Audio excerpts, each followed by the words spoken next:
Bismillahirrahmanirrahim. Assalamualaikum warahmatullahi wabarakatuh. Asyhadu an la ilaha illallah, asyhadu anna Muhammadar Rasulullah. Allahumma sholli ala sayyidina Muhammad wa ala ali sayyidina Muhammad. Kama sholaita ala sayyidina Ibrahim wa ala ali sayyidina Ibrahim fil alamina innaka Hamidum Majid. Sebelumnya kita panjatkan dalam doa kepada Gusti Allah Agung untuk saudara-saudara kita yang telah memberikan sholawatnya kepada channel dakwah ini. Semoga channel ini ya tetap jaya ya atas dukungan sholawatnya itu ya dan kepada yang bersolawat ya, semoga itu semua menjadi catatan langit aman soleh bagi mereka dan keluarganya kelak, dan insya Allah akan terbalaskan dengan balasan yang lebih baik lagi. Kemudian untuk seluruh viewer terkasihku dimanapun kalian berada, di mancanegara, di dalam negeri, aku ucapkan terima kasih atas apresiasinya. Semoga selalu always dan tidak pernah never tetaplah bertumbuh menjadi satu pribadi tangguh yang anti skip dan anti download. Bagi yang berkenan silakan saja di share linknya ya, link kajiannya, jadi jangan diunduh dipotong-potong lalu diunggah ulang, nggak karu-karuan ya, jangan, linknya saja bisa. Kemudian semuanya aku nggak bisa sebutkan satu persatu. Terima kasih atas doa baiknya untukku dan keluarga, dan semoga kebaikan itu juga tercurahkan kepada kalian semua. Sebagai sesama saudara kita saling mendoakan dalam kebaikan, dan insya Allah doa kita bagian dari sekian banyak doa yang dikabulkan oleh Gusti Allah Agung. Amin amin ya rabbal alamin. Oke, kita lanjutkan kajian kita seri yang ke-6.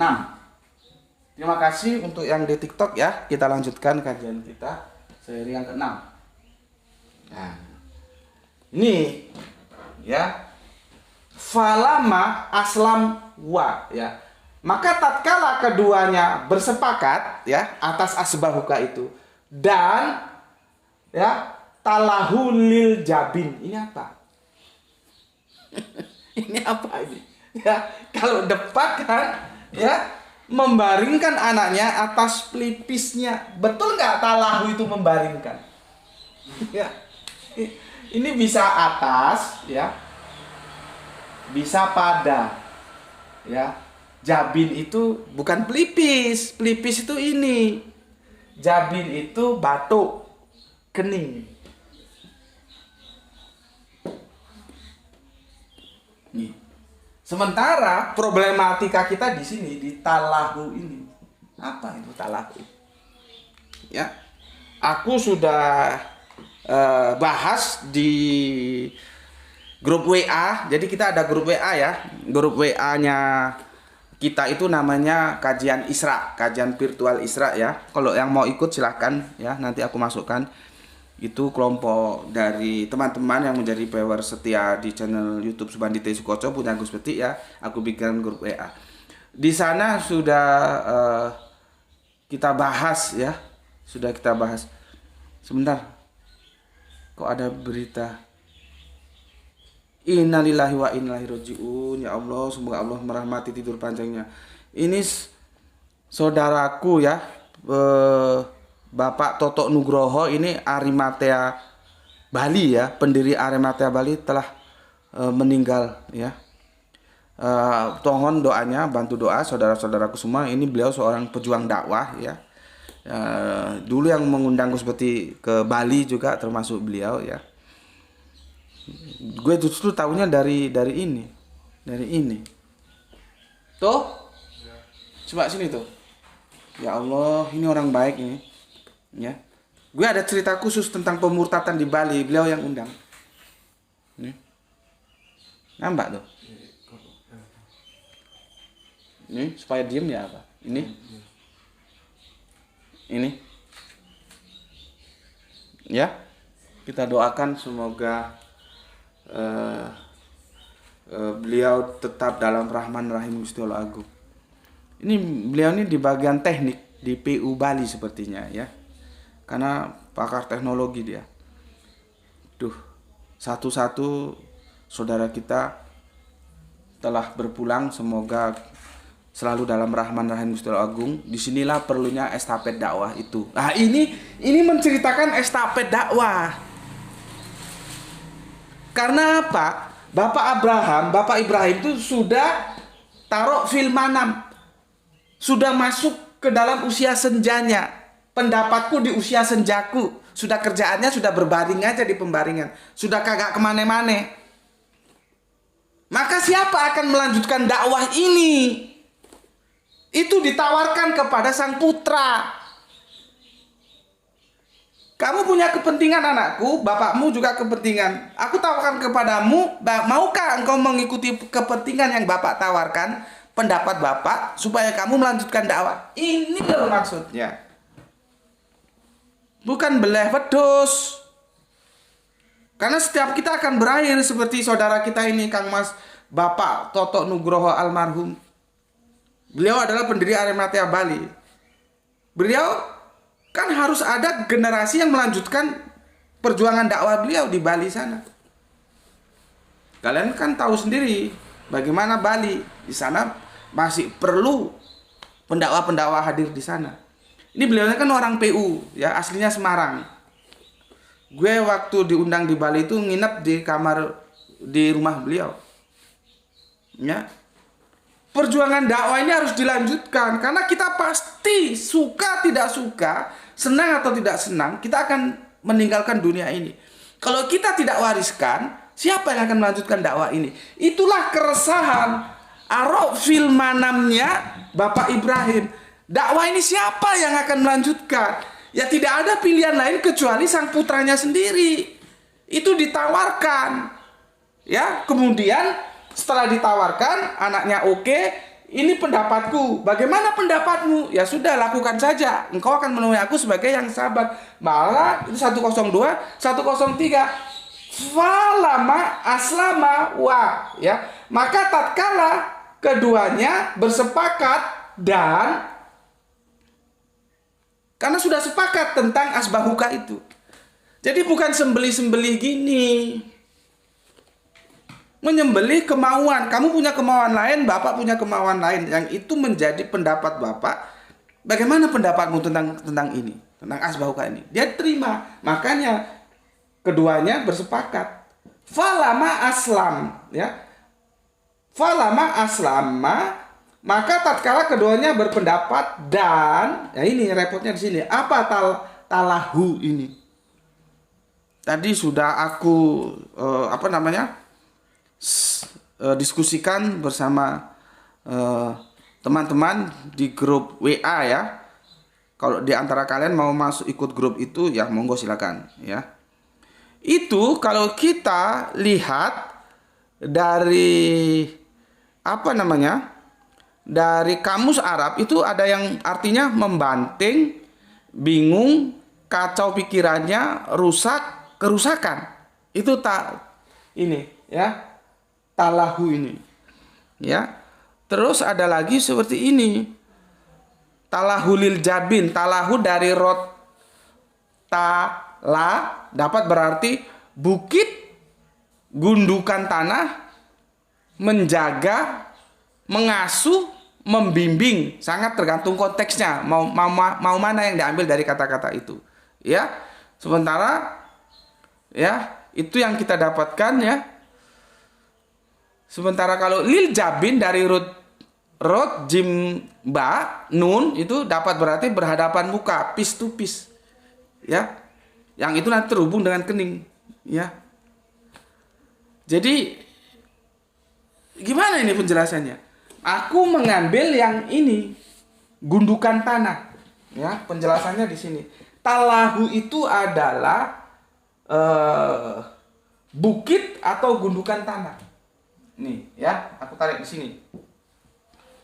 Masih dapat ya. Masih tercover ya di ini videonya. Ini gundukan tanah. Aku milih yang ini, meskipun ada makna lain kalau dibuka kamus Arab itu ya. Gundukan tanah atau bukit. Bukit gitu ya. Bukit. Gunung kecil itu loh ya, bukit gitu ya. Bukit. Aku ambil ini, talahu ini. Lil jabin. Ya. Yang namanya bukit atau gundukan tanah mesti itu lebih tinggi dari permukaan. Ya. Hati-hati di sini. Ya.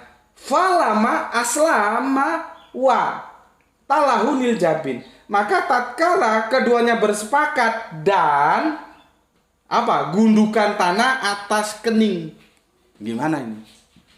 Menerjemahkan gundukan tanah atau bukit yang itu posisi geografisnya tinggi, atas, kening. Ya ini bahasa sastra seperti ini. Seperti kemarin Arok Filmanam itu gimana menerjemahkan. Sekarang aku jelaskan, gambar dulu ya. Tapi ini nggak pas, ini sudah selesai ini. Lihat ini, Graito. Lihat gambarnya itu gini. Ya ini bapak terhadap anak. Tapi ini udah selesai ini. Sudah selesai talahulil jabin. Sudah ya? Ini, nih. Ya, ini ya. Oke. Visualisasinya seperti ini, ya. Seperti ini. Jadi gini loh ya. Ini taruh mana dulu tuh Al-Qur'annya tuh. Tolong taruh, ini ruangannya sempit ya. Maka mohon doanya semoga segera bisa punya rumah ya. Punya studio dakwahnya sepertinya ya masih nunggu dana ya. Kalau kita punya studio dakwah akan lebih leluasa. Sini tuh. Kamu di sini. Ya. Duduk sini ya. Ini harus dipraktekkan. Kalau nggak dipraktekkan agak sulit. Kamu duduk. Kalau kamu di sini nampak nggak? Coba kamu duduk di sini, duduk sama bapak di sini. Madep sini, madep sana juga boleh, madep sini boleh, terserah. Ya. Ini talahulil jabin. Ini artinya tinggi gitu. Gini ya, enggak gini. Ya. Nampak nggak di YouTube-nya, nampak nggak gini tuh? Coba mamamu lihat, yang ini kalau nggak dipraktekkan nanti otak yang goblok-goblok itu tetap aja nggak tahu. Mana mamamu? Coba kamu lihat ini di YouTube-nya kena nggak di videonya? Sama di apa? Kena nggak? Nampak nggak? Kalau nggak nampak. Mamamu mana? Coba lihat mah. Nanti nggak ngerti yang dimaksudkan. Ya. Ini nampak nggak? Nampak? Kurang ke sini. Oke, coba. Itu ke sini. Tapi yang di TikTok nggak tahu ini, nggak nampak paling. Nah, oke ya. Gini. Aku bilang sama itu ya. Tuh, ini bapak ini sudah tua. Kamu harus meneruskan bisnisnya bapak gitu. Aku berpendapat seperti itu. Pendapatmu bagaimana gitu. Kenapa aku tanya pendapat? Karena itu nggak mau berbisnis, dia maunya berkarir dalam hukum jadi pengacara gitu ya. Alhamdulillah dia kemarin diterima di Fakultas Hukum Universitas Brawijaya. Semoga Allah merahmatinya ya. Alhamdulillah Allah kabulkan doanya. Nah, ilustrasinya begini, ketika dia mau berkarya sebagai pengacara, sementara aku punya pendapat, teruskan bisnis bapakmu ini. Menurut pendapatmu bagaimana? Nah, ternyata itu kan aku sembelih. Keinginan Gerah itu aku sembelih untuk mengikuti keinginan bapak. Ternyata dia bilang, ya sudah Pak, aslamta. Keduanya bersepakat. Gerah itu mengorbankan keinginannya untuk berkarir sebagai pengacara, mengikuti pendapat bapaknya untuk meneruskan bisnis bapaknya yang mungkin jualan apa kok, ya buka usaha, kalau di sini kan tempat wisata, usaha buah tangan, oleh-oleh atau apa kok gitu ya. Dia setuju. Artinya dia mengorbankan disembelih, aku sembelih. Yang dia mau jadi pengacara akhirnya dia jadi pengusaha. Dan dia bersepakat. Maka lihat ini. Talahulil jabin. Lihat ini, ya. Posisinya begini. Itu salah satu harus tinggi. Gundukan tanah tinggi supaya dapat batuknya ini. Kalau sejajar kan itu kita sama pacar sama istri. Jadi mulut ketemu mulut. Ini kan bapak dengan anak. Mulut ketemu batuk. Jidat. Jabin. Bukan pelipis. Karena Gerah itu sudah setuju. Maka lihat ini. Yang lihat dia nampak nggak? Lihat ini ya. Ya. Oke. Lihat ini. Aku agak meninggikan diriku. Supaya kena batuknya. Gitu loh. Baru aku ngerti? Udah. Ngerti ya? Apa itu talalulil jabin? Ya, jadi kamu Jangan goblok lagi menerjemahkan. Ini nggak ada masalah leher disembelih, nggak ada. Ya, ngerti? Itu namanya talahulil jabin. Aku nggak bisa menjelaskan dengan kata-kata, tapi dengan praktek itu kamu, oh maksudnya begitu loh ya. Makanya talahu ini kalau kita lihat kamus, gundukan tanah atau bukit yang itu lebih tinggi. Jadi dia memposisikan lebih tinggi. Biasanya kalau anak itu mau dipeluk bapaknya membungkuk, supaya bapaknya lebih tinggi, nggak kesulitan. Aku sama Gra itu kalah tinggi, ya. Membungkuk, bapaknya berdiri supaya lebih tinggi, dikecup itu pipi, jidatnya, lalu dipeluk begitu, ya. Begitu juga ketika Bapak Ibrahim ya menyampaikan pendapatnya, bagaimana pendapatmu? Ternyata anaknya oke, keduanya bersepakat ya menerima, maka dipeluk gitu, dikecup jidatnya sama Bapak Abraham, gitu, ya. Tapi di sini boleh jadi juga saling nah ini kan apa? Saling memeluk gitu ya. Gitu. Jadi itu menunjukkan rasa sayang. Bagaimana Bapak Ibrahim sayang banget sama anaknya yang setuju bahwa dia menerima estafet dakwah ini untuk melanjutkan dakwah ini.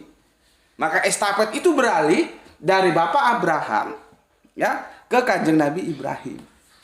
Gitu loh maksudnya. Mana tuh Al-Qur'annya? Ngerti kalian? Ya? Ya? Jadi supaya otakmu nggak goblok kayak maca Al-Qur'an bedino maca nggak tahu artinya, nggak tahu maksudnya. Ya? Oke. Itu di 10 berapa tadi? 103 ya. Yang 104 ya. Aku ulangi dari 03 ya.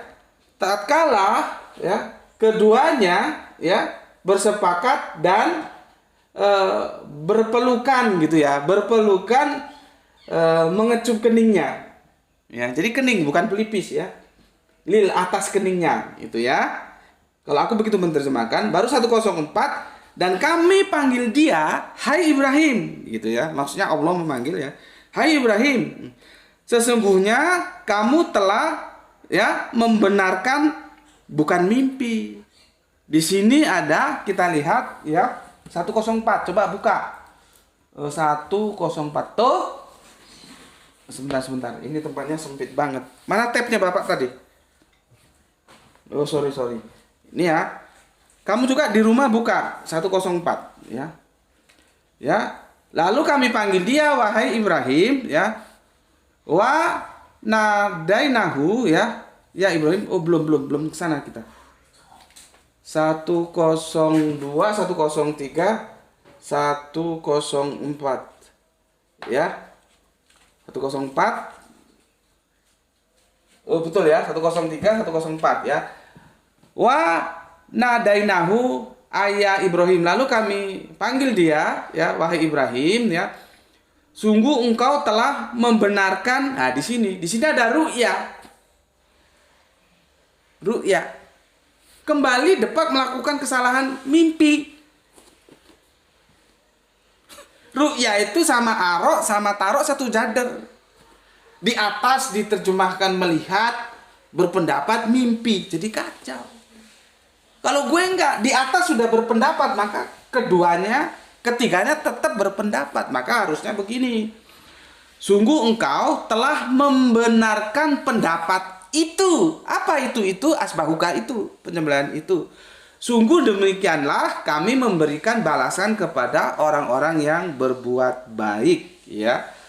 Sesungguhnya ini benar-benar suatu ujian yang nyata, ya. Jadi ini ujian yang nyata. Nah, kemudian 107-nya ini ribet lagi. Ya. Depak menerjemahkan begini. Wa faidainahu bisib bin azim. Ini ribet lagi nih. Kalau yang tadi ya oke lah ya, kita tidak ada masalah. Di sini dia. Dan kami tebus anak itu dengan seekor sembelihan yang besar. Ini yang jadi masalah. Karena si pembaca digiring oleh si penerjemah seperti kurban yang besok dilakukan. ya kita mengorbankan domba terus disembelih. Kan pemahaman kita itu pemahaman biblikal. Masuk ke dalam cerita yang itu dongeng tak apalah. Akhirnya pemahaman kita menjadi rusak, tidak sesuai dengan apa yang Al-Quran maksudkan. Maka si penerjemah ini sudah terkontaminasi cerita-cerita Israiliyat. Begini dia terjemahkan. Ya, dan kami tebus anak itu dengan seekor sembelihan yang besar. Menggiring kita, Ismail mau disembelih sama bapaknya, dan gue sudah bantah, nggak ada di situ. Ya, dari sampai 103 ini nggak ada, sembelih leher tuh nggak ada.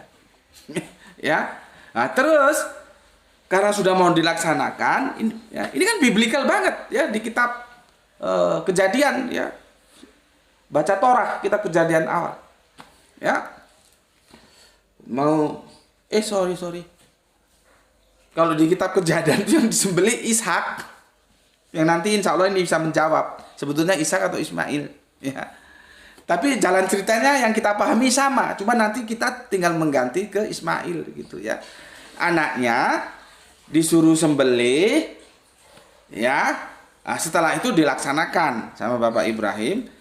Setelah mau dilaksanakan, mau disembelih, akhirnya nggak jadi dan diganti oleh kambing. Akhirnya tidak menyembelih anak, menyembelih kambing. Kan begitu ceritanya. Maka si penerjemah ini terkontaminasi cerita biblikal itu yang ada di kitab Torah, kitab Kejadian. Maka yang 107 itu menjadi, dan kami tebus anak itu dengan seekor sembelihan yang besar. Kalian membaca tanpa kritik, akhirnya menerima saja. Padahal itu salah. Itu loh. Ya. Nggak begitu. Ini penggiringan. Jadi sebelum menerjemahkan, si penerjemah dalam otaknya sudah ada dongeng-dongeng itu. Yang dari kitab Perjanjian Lama. Di sini nggak ada menyembelih anak, kok disembelih gimana sih? Ditambah lagi oleh sebuah kisah, ya. Entah itu benar, entah itu salah, ya. Jadi dalam kisah itu, ya, Bapak Abraham itu kan memang kalau kita dengar kisah Bapak Abraham itu ada dua yang tidak pernah dia tinggalkan. Mesti ngajak-ngajak orang. Ketika dia sholat, mesti ngajak orang, ya. Dan ketika dia makan, mesti ngajak orang. Nah, pada waktu itu Bapak Abraham ini cerita, ya, terlepas benar atau salah ya nanti di cross check bareng-bareng, ya. Bapak Abraham menyembelih domba, kambing itulah ya. Kemudian dibagi-bagikan oleh Bapak Abraham kepada masyarakatnya di setempat itu, ya. Agar itu tolong dianu, ya. Begitu dibagi-bagikan, ada yang ngomong, Ibrahim itu orangnya baik hati, ya. Mau daging sapi, ya kita anggap sapi lah ya, atau domba gitu ya, itu disembelihnya dibagi-bagikan sama masyarakat sini gitu. Baik hati sekali gitu. Bapak Ibrahim atau Abraham, kalau gue ngomong Ibrahim Abraham, tolong jangan membuat kamu itu kacau ya. Kalau Abraham itu kan perjanjian lama, Ibrahim perjanjian terakhir gitu ya. Bapak Ibrahim dengar ngomong, kalau gue nih, jangankan domba, anak pun kalau Allah yang suruh sembelih, gue sembelih. Nah, itu diomongno ketika Bapak Ibrahim belum punya anak, masih merindukan anak. Ya, masih merindukan anak, belum punya anak Bapak Ibrahim saat itu. Ya, ketika dia sedang gue ilustrasikan ya supaya lu gampang memahami cerita. Itu cerita loh ya. Terima kasih untuk semuanya ya. Langsung di tap ya supaya nggak dirungkat ya. Oke. Bapak Ibrahim membagikan daging kurban, jebret. Terus ada orang ngomong, wah Ibrahim itu orangnya baik hati. Daging kurban, ya kita anggap daging kurban lah ya, kurban sapi atau wedus gitu ya. Dibagi-bagikan. Pak Ibrahim dengar, gue jangankan wedus, jangankan sapi atau domba atau apa. Anak pun kalau Allah yang suruh sembelih, gue sembelih. Ngomong begitu ketika belum punya anak. Biasa kan orang kan begitu, ya. Gue ini nanti ya gaji gue potong, gue kasihkan untuk dakwah. Ada yang dengar, oh dia gajinya dipotong untuk dakwah. Dia dengar, dia ngomong, nanti kalau gue sudah berbisnis, gue jadi konglomerat, jangankan gaji, separuh dari keuntungan bisnis gue itu gue sumbangkan untuk dakwah. Jadi kan dalam bisnis itu ada yang namanya aset dan omset ya. Separuh dari omset gue, lu kalau nggak ngerti ekonomi ya tanyalah sama yang ngerti ekonomi apa itu aset omset ya. Separuh dari omset gue serahkan untuk dakwah. Ngomong gitu ketika belum berbisnis. Ya, masih jadi pegawai biasa ya. Tibalah saatnya dia ternyata jadi bisnismen dan dia sukses dan omsetnya itu miliaran. Satu hari omsetnya 1 miliar aja. Kita bikin 1 miliar satu hari ya. Mau nggak dia memberikan yang 500 juta itu untuk dakwah? Pada saat itulah ditagih. Begitu juga tentang Bapak Abraham atau Bapak Ibrahim. Ketika belum punya anak, dia ngomong, ya, gue jangankan domba, daging domba, anak pun kalau Allah yang suruh sembelih, gue sembelih. Akhirnya ketika punya anak, ditagih, sembelih anakmu. Kata orang Jawa itu, istilah-istilah seperti itu nazar ya. Nazar itu juga dari lisanul Arabian kan. Bernazar, ditagih sama Allah. Ya, ketika sudah punya anak, ya ditagih, sembelih anakmu. Maka dilaksanakanlah penyembelihan itu. Kalau perspektif perjanjian terakhir, gue nyebut Al-Quran itu perjanjian terakhir ya. Jadi ada perjanjian lama, perjanjian baru, perjanjian terakhir. Ya. Di perjanjian terakhir itu yang disembelih Ismail, di perjanjian lama itu Ishak. Nah, kita memahaminya padahal kita ada di perjanjian terakhir sesuai yang diceritakan dalam perjanjian lama. Cuman personnya aja yang berbeda. Di sono Ishak, di sini Ismail. Tapi ceritanya sama. Cerita itu termasuk cerita yang tadi gue ngomong masuk ke dalam otak-otak mereka si penerjemah. Maka ketika mereka ya menerjemahkan Al-Quran akhirnya seperti ini. Orang digiring untuk memahami memang Bapak Abraham itu menyembelih Kanjeng Nabi Ismail, cuman tidak kejadian karena akhirnya sama Allah disuruh berhenti, digantikan oleh kambing. Kan begitu yang kita terima. Padahal Al-Quran tidak bilang begitu. Tadi sudah kita buktikan. Kalau disembelih itu mesti leher, nggak mungkin jidat. Ya. Oke. Nah begitu juga 107. Dia sudah tergiring. Wa fainahu bisib hin azim, ini diterjemahkan, dan kami tebus anak itu dengan seekor sembelihan yang besar. Jadi di sini ada tebus menebus. Nah, apakah terjemahan itu bisa dipertanggungjawabkan atau justru keluar dari konteks? Insya Allah akan kita bahas nanti di seri yang ke-7 ya. Jadi ini akan ditutup ya pada seri yang ke-7. Aku akan jelaskan ya. Kalau yang 108, 109 itu 108 itu juga perlu dijelaskan ya, dan kami abadikan untuk Ibrahim di kalangan orang-orang yang datang kemudian, tapi itu nggak terlalu sulit ya. Kemudian 109 selamat sejahtera bagi Ibrahim itu ya. 110 ditutup tentang Ismail, nanti cerita tentang Ishak selanjutnya ya. Sampai 111 baru Ishak nanti muncul di 112 ya. Itu nggak ada masalah. Yang agak berat menjelaskan yang ini, yang 107 ya, dan kami tebus anak itu dengan seekor sembelihan yang besar. Karena Si penerjemah menggiring pembaca untuk memahami berdasarkan apa yang tertera dalam kitab Torah, khususnya di kitab Kejadian Perjanjian Lama. Itulah yang biasa kita sebut Israiliyat, ya. Oke, semoga kita diberi waktu panjang ya. Insya Allah besok akan kita bahas tentang Quran surat As-Saffat di ayat 107. Apa sebetulnya yang dimaksudkan tentang wapai dan nahu bisib bin azim.